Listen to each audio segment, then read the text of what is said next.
Oh, sir. Are you feeling? It's a pleasure meeting you. Yeah, I was in church. I'm going back tomorrow. Yeah, my visit is over, so I will be going back tomorrow. And I'm not sure coming back until maybe December. Yeah, because Pastor got family there as well. Yeah, but I wanted to just seek an opportunity just for us to talk a little bit on some. Church? Yeah, twice. I've been this my jet down to the church. Did he preach there? No, he didn't preach today. Another guest. Even last week I missed it, but he was there. Yeah. So I thought it wise to just pop in because your first. Do you mind if I can go on video live now? Then talk to you. Yeah, sure. On national issue. You want to be live? With this thing? Yeah, no problem. Perhaps you can just talk for maybe short time because I know you're very engaged. A lot of people watching out there. I have to take them. Tell somebody, oh no. You saw that, huh? Now you get it? Yeah, give me the transportation. Give me 1,500. You pay the musician. You don't look at it. No, you go to one. No, they were taking it then. So they took them off finish. They were taking it again.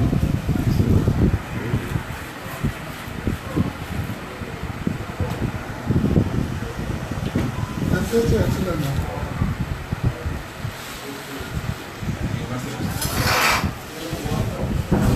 Which way? We can go now? Which way? You from the streets? I'm from London. You call it what I do. Now, preach. Yeah, Look, let somebody be the number you can go to us.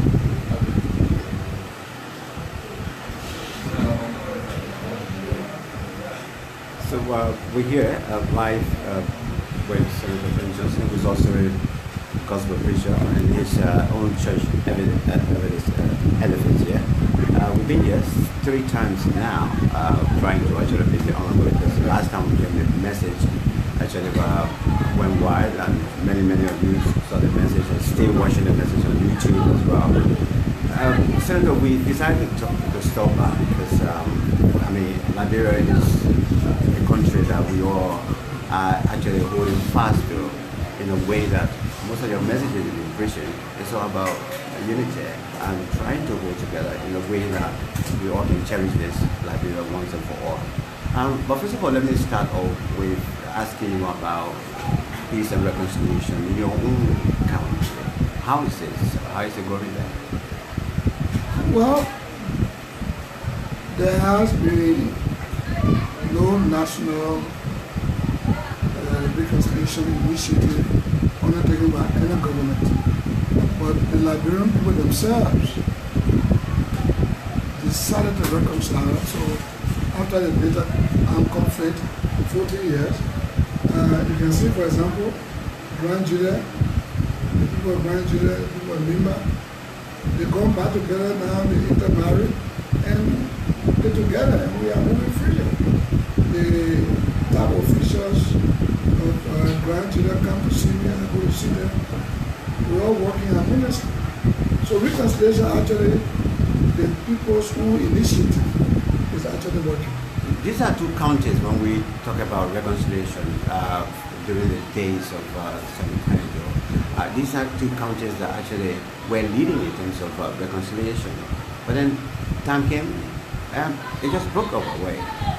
And looking at what Liberia is going through at the moment, where the generation of today seems to be at the throat of each other, do you think we have done much in terms of taking the reconciliation from your region to bring it across Liberia? Have we done enough? National reconciliation is the prerogative of the government. You can either do it through a national conference or whatever prudent way to ensure that the people are reconciled. That is a prerogative. But if I offended you or you offended me in the war, the grandchildren and Lima can fought each other and the war spilled over, do you expect government to do it? No, we don't have to go for government. So we did it ourselves. So the grandchildren passed through our country, and the Libanese are in grandchildren as they were before the war. They now intermarried and they are working together. So I would like to say that the war was not only restricted between or to grandchildren and Lima, it's paid over. So we have done ours. But whatever the case, you can travel to every country right now. No one will attack you because of the war. I can drive the street of Monrovia at night. I go to all the countries I want to go to. Nobody's after me for that. So I can see that the people in Liberia are truly yearning for peace.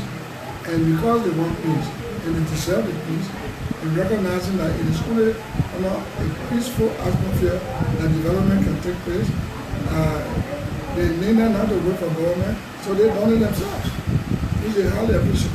You've been serving as senator now for quite a number of years, and I think it's prudent to tell that indeed the people that you represent, they want you to continue representing them. But let's look at the national cake itself, and then bring into the question of corruption in the government. You've been serving as a senator. We see your development, you're building a university. This university could serve the whole of Liberia because the students will leave from Kwame County. It's one of the funnest. Okay. Now you're using the funds wisely.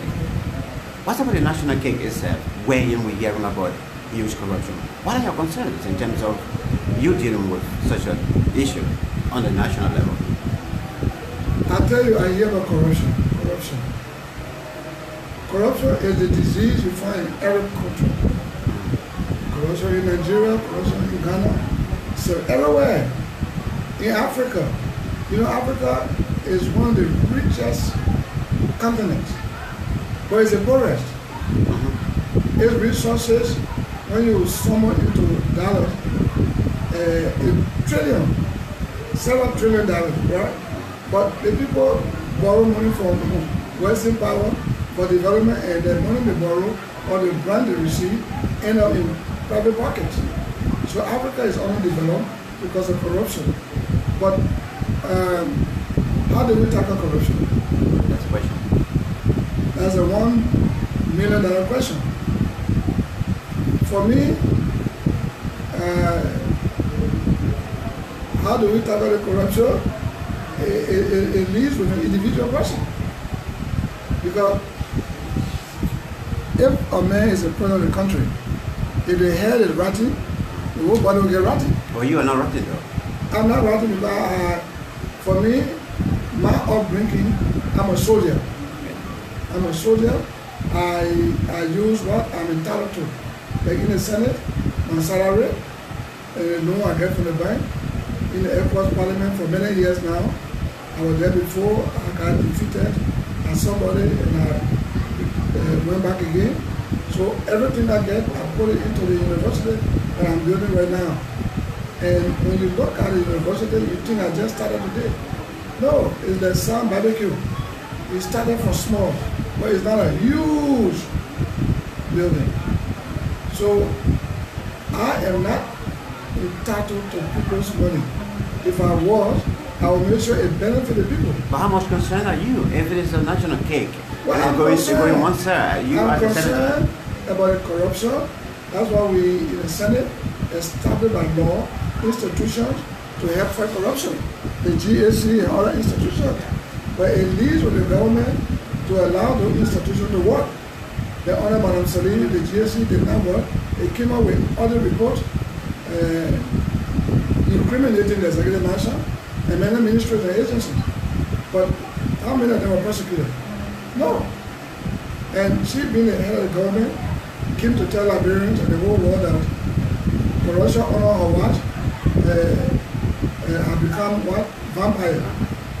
So how do you fight vampire? Vampire is a spirit, it's some blood, it's never going to die. And she left that and went away. Then President George Weah took over. I'm not saying him stealing people money, but I told him, conduct audit. Conduct audit now. You told him in person? Yes! The very day of the inauguration, the press came to me that you supported this young boy to win. So what's the next step? The next step, I told the press, is audit. I stood on the people that were preaching a sermon. The Lord said, the thing that John need to do, go and tell him to do audit. And I went to him. What did he say to me? If I do audit, it will seem like I'm witch hunting. I said, no. To do an audit is only to know what is being turned over to you, what is left in the coffer. You cannot say coffer is you took one for a broken economy when you are done no audit. Everything I said before, what coming now? You are his father and you bless him hugely. Are you disappointed then? He's my son. Yeah. But you can't take the horse to the river and force it to drink. But you can also be disappointed in your son, isn't it? Are you disappointed? My duty is to honestly support him, which I'm doing. I am committed 100% to support him. And sometimes you see I wear glasses. Some of the things I don't see, those who see, is for them to bring on the table. So those who say it's corrupt, the avenue created by Mr. President was where, at which time the UN was present, the EU, the AU, the ECOWAS, the clergymen, Council of Churches, the Muslims, they were there. That's the proper forum for the accusers who say Joy is corrupt, government is corrupt. Because of that, they want to demonstrate. That's a forum for them to present the matter. I was just coming into that, in fact, because you've been preaching about this. And, I mean, the fuel is there. We can see the fire almost lighting up. I mean, furthermore, why do you think we are here at this particular stage? Well, we are here because of some form of negligence. For example, if we are audited, a lot of things would have been reviewed. If we are audited, we will find out that government officials really squandered so much billions. And declaration of assets as well, isn't it? And their assets. Okay? And if we had discovered that through audit, we would have asked the international community, as President Buhari did, to ask the international community to return to Nigeria also the money. Who would have pursued that part? But you say, oh no, they will say I'm witch hunting. That's a sad thing. I'm a man of God. A man of God, he has vision, he has dreams. God speaks to him in dream and vision. And when a man of God tells you, do this, do it. Yeah, but why if I don't do it and then you keep telling me I'm not doing it? I mean, as a fact, as if I a son. suggested it before and I continue to talk about it, and it's not been done, do I take straight and whip it? That's your son, isn't it? No, you don't beat your son. Your son is at liberty to choose what he wants to do or not to do. We are we are all children of God, and God has given us the freedom of choice. Not to impose on us. Mine is to concretely, beyond all reasonable doubt, to concretely advance. Because I am not an appointee. I was elected by my people, and I'm the left-hand senator. Okay, some people have said they will take me through all, and the God can call me back home. Let's talk about international relations. No government can survive without international relations. Even you yourself, as you said here, you got your contact, whether it's in West Africa, whether it's in we need the international community. What do you think is the problem? international community is prepared to come, but how will international community come in a place of confusion?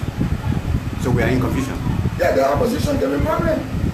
If the opposition were very serious and really love Liberia They would have presented the matter before the international body that was there at the mansion. They refused to. And they choose to demonstrate. Okay, if you demonstrate and say, well, we will not demonstrate, then at the end of the demonstration, who are you going to give the petition to? The very president. But he has said, no, don't demonstrate because terrorists will infiltrate. You know that we sent troops to Mali to help. And terrorists threatened to attack all countries and contributed to Mali. They made that clear. So you know this well. You are conscious of this. Then you want to demonstrate. And you know, peace in Sierra Leone is still fragile. Guinea is fragile. Africa is fragile. Nigeria is fragile. Then you want to demonstrate, it means you don't care, you are a troublemaker. That's how I classify it. Because there are ways you can sit with the authority. George Weah, the president, did not call them to meet him alone. He invited other dignitaries, other representatives of international organizations. And that's a proper forum. You understand me? If they have presented their matters, the UN will listen, the EU will listen, the ECOWAS all will listen. They didn't do that. They walked out after 2 hours and said, we came to the core, but what is in the core, what we refuse? Then if you refuse to submit your paper there, containing your grievances, and you want to demonstrate, you did not mention the time frame of the demonstration, how long it will take, and Liberian children that go to school. The businesses that are open for survival. If you keep everyone hostage, you think a responsible government like this will sit down and fold its arm for you to disturb the marketers, the business people, the students? No way. Well, Senator, given your position as a senator, you're between the government and the people. Don't you think you have to play a kind of a neutral role and say, well, I'm not going to preach one side politics in the case. I'm just going to, sit in the middle and just look at things and see how it is. Maybe as an advisor, executive. Actually, you put a car in neutral, it doesn't move. No. So I have never been neutral. I've been talking to both parties. Last time you were here, I said both parties should stop making inflammatory statements. I said that the party chairman, who is being accused of making statements against the opposition, should recognize that he is only a party chairman. He's not a government official. So he should stop. And the politician too should stop. Let's sit and discuss. That's the right way to do it. It's never too late. But I tell you, if you want to rush with the demonstration and you spoil anything, government will really crack down on you. If you want to escalate it, government will not sit down. Government have allies. Perhaps Senegal will come in.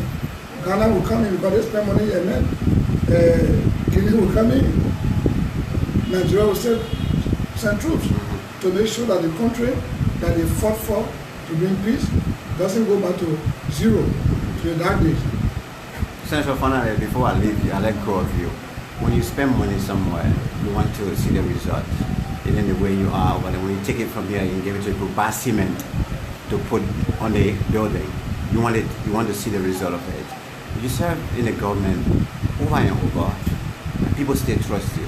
You were in the government when Madam Ellen Johnson said, when you people started the Peace Accord, you went to, I was very little, you went to Ghana, I was in Nigeria when I went to Ghana. Okay, and you spend your money as well, because whether you were here at the time or not, as a Liberian, you're still paying taxes indirectly. And you gave it to the government, and the government took the money and said, look, let me commission this body about putting the TRC together. Why you think we are misusing the money this way? Because it's being put together, but we can't see any result. Is it TRC? Yeah. You know, and we spend money for it. You spend money for it. Yeah. But is a TRC trustworthy? If you say you can trust the report, then I will ask you, how many commissioners make up the TRC? And why did they divide themselves? Why did they split? Why was there confusion amongst them? Why? 4 commissioners descended and wrote a descending report to the national legislature, accusing the regulatory of biasness, accusing Voidier, Massa, Washington, and John Stewart of listing names of people for prosecution, names that were submitted to be listed in a book for prosecution, that general determination was not made on by the entire commission. The 4 commissioners that descended from the rest want workman code. 15% said yes to workman code. So the people that they are paying on radio pay agents went on the radio saying one workman code, they are in a new minority as compared to the actual referendum, which result I have. So that's your own point of view that. Now, one of the points. Another point, if you have a copy of the entire voluminous TRC. The volume, I got that one, yeah. Now, read from 1990 the story about me. They praised me as a disciplinarian who disciplined his men for their accesses, meaning we came to fight for freedom within certain rule of engagement. Anything above that, beyond that, I deal with you. If you read, I deal with you. Because I taught the Uniform Code of Military Justice in Libya for 2 years. Rape is capital crime. Now it's non-billable. So why will you come drink when you start raping? Why will you break people back? So the TRC praised me. Now, you cannot say I'm a disciplinarian. My organization got lesser crime rate. Then you come and say I'm a more notorious war criminal who fought for more than 1 year. So it's like reason you call it trash, isn't it? Even though we spend money for it. Well, not a full of flaws. Can I say you are a good journalist and I say you bad? No, it's like if you don't know me, yeah. Huh? Yeah, if you don't know me, you can't say it. Because bad is good, is the opposite of bad. Yeah. Bad is the opposite of good. So you cannot say Prince Johnson is the disciplinarian. Then you come put under the, after you praise me, you put under the, that sentence down, the paragraph, it said, but I destroy entire community. But the TRC fell short of identifying the community, the locality, and who did that massacre. So if we go by the one you're talking about, which you feel that is genuine, will you that support is, it? when you praise me, Yeah. and you come and say I'm a notorious war criminal, without even saying alleged criminal, the TRC doesn't contain alleged. No. They contain complete. It's straightforward words. Budget. Yeah. So you have it's not indictment. You have convicted us. When you say Prince Johnson is a murderer, you have convicted me.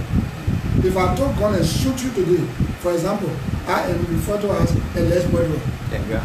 Until I go through the due process. But when you say murderer, that means you have convicted me what due process. You have violated the Constitution. My understanding from you, Chief, is that we have 2 volumes now. I don't have any idea of it.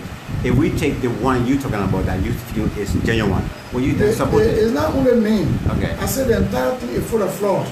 One of the issues is that the TRC, the act that established the TRC, calls for a would-be victim and a would-be perpetrator meeting both of them before the TRC. That was not the case. So the TRC became a referee, the player, and the judge. That was wrong. So should throw away window, you think? It should go out to the CM to let it go away. And another issue, you have so many accused in that book that, for example, Adolfo Dolo, they say he belongs to lawyer. Adolfo Dolo was with me, INPF and for NPFL. They just messed the whole thing around. And the beginning of the book to the end, to say murderer, no. Then in one of the sheets, plain sheet in the middle of the TRC book, it said I killed 2,850 people. I read that. Were you behind me when I come from Butuo? I read that part as well. Were they counting the body? Or were you on the say I killed people, you counted the body? How did you around that figure? I walked from Ivory Coast to Liberia. Were you behind me counting the body to come and say 2,850 people are killed? It's foolishness. They just falsify figures to politically stigma me so I can run for president. And you know what? They must saw myself not on good terms. We were getting power, but we were never on good terms. Even in Nigeria, he went through Domayaro, other officials, they put me on a house arrest for 9 months. We all, the president of the federation, nobody. They suffer me. And he made himself known to me later on when my people from America fought for me to be released. For under house arrest. I was upstairs, I couldn't come downstairs in my house, I couldn't come in the compound.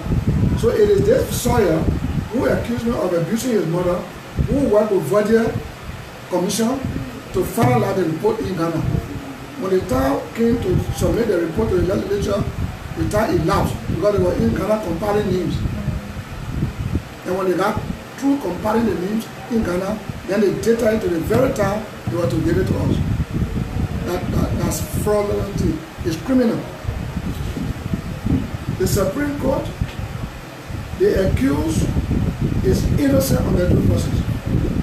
And if you wanted to incriminate us as murderers to go for trial, we would have allowed to take our lawyer before the TRC. But you say anything you come to say here will not be used against you in a court of law. You will all appear before the TRC, right? To share our experience. To share our experience. Is that my experience you want to take to use against me? That's why America is not talking. The report also went to Human Rights Watch. And Human Rights Watch openly and made some analysis and critiques and sent it to me because those are who knew were mentioned. So they sent it to me and I had a copy too. They wrote. No evidence of what? Not everybody who felt where you commit one crime. It is true that I was sitting down on the court those years. Those who did that were very angry because they took 300 babies from me back and put in a well upside down. So if I had stopped them, they would have fired me. The whole thing was charged. The situation. But to say I kill people, I was dividing food, go to Bushman Island. Everywhere I was, it was the same thing. Banga, all where I passed. That's why today I can move anywhere. Can't wear what I stay everywhere. No gun. I go anywhere. No security. This is only Verdier. Manashiu, Senator Manashiu, and maybe a few other people, would you still want to see at least other people prosecuted? I'm saying... But you alone didn't spend... I'm saying... There are people who actually spend money to... Well, but it's still wrong. The whole report is wrong. Let us say that some people may have caught a pregnant woman and took the intestine, right? And cocaine, right? Okay, that's allegation. Until you go to court. So, those people who such act occur in their presence should have been invited to the TRC when the World International Peacekeeper of Foreign Troops were here to go and say, I was there when Prince Johnny did this. I was there when they did this. You understand? But you call a man murderer. You already have convicted him. So we don't need to walk around court now. What we need a court to put all of us there. Because when you convict a man, what do? You sentence him. So what we're waiting for now is sentence. Brother says a lawyer, but he's a fiasco lawyer. Well, you're not yet found guilty, so you can't sentence you. So on that we go to court. No. You see, you journalist, don't make me to feel like you're just journalist. A true journalist will listen to what I'm saying. Yeah, I'm getting you. I'm saying you say we are murderers, so you have convicted me. So why do you take me to court? But what I'm saying, there's no. If I say you are a alleged murderer, then I'm waiting for the court to prove you are innocent or you are guilty. Then when you are guilty, then you become a murderer. Then you get your sentence. Then you get sentenced. That's why I get. But how will you tell me I'm a murderer and notorious war criminal who fought for 1 year and a half, and I was taken away from here by the United Nations and the ECOMO? If they knew I was criminal, they would not take me after 14 years in Nigeria to come back here. They will not. Senator, I want to say, I appreciate you very much. God bless you. It's an honor to meet you today in person. So if they bring a walk on court, who will bring it? But if they want to come, I will be free of Babu. Because you can't praise me and then you can't condemn me. Thank you, Senator. The book is a contradict itself. Thank you very much. God bless It's a pleasure meeting you. I think Vadia was trying to touch something good. Then even someone joined and said, no. You know? Okay, thank you.